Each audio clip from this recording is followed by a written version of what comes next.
دو چیزیں جمعے والے دن آپ نے لازمی کرنی ہے، دو چیزیں۔ ایک تو سورہ کہف کی پابندی کرنی ہے جمعے کے دن۔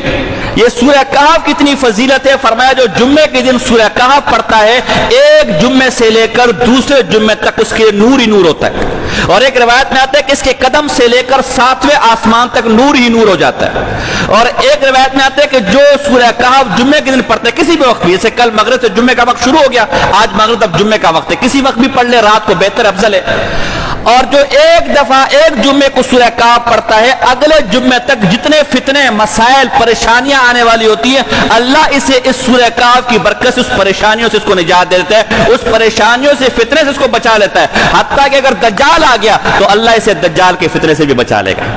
تو ایک تو سورہ کہف کی پابندی کرنی ہے انشاءاللہ، ایسے ہی ہوگا نا انشاءاللہ۔ نمبر 2 ایک درود ہے، یہ درود آپ نے پڑھنا ہے۔ اس درود کی فضیلت علامہ سخاوی، یہ علامہ سخاوی اتنا مستقل آدمی، اس نے اپنی کتاب القول البدیع کے اندر یہ بات لکھی ہے، طبرانی حدیث کی کتاب ہمارے پاس موجود ہے، اور دارقطنی کے حوالے سے۔ وہ کیا ہے؟ ایک درود ہے، وہ درود کیا ہے؟ اللہم صلی علی محمد النبی الامی وعلی آلہ وسلم تسلیما۔ کیا؟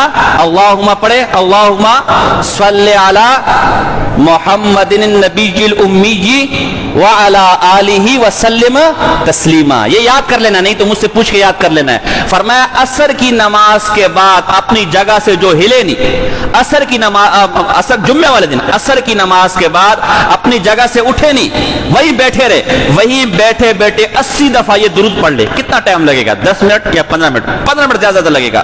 یہ درود پڑھ لے، اللہ اس کے 80 سال کے گناہ بھی معاف کرے گا اور 80 سال کی عبادت کا ثواب اس کے نامہ اعمال میں لکھ دے گا۔ کتنی بڑی فضیلت!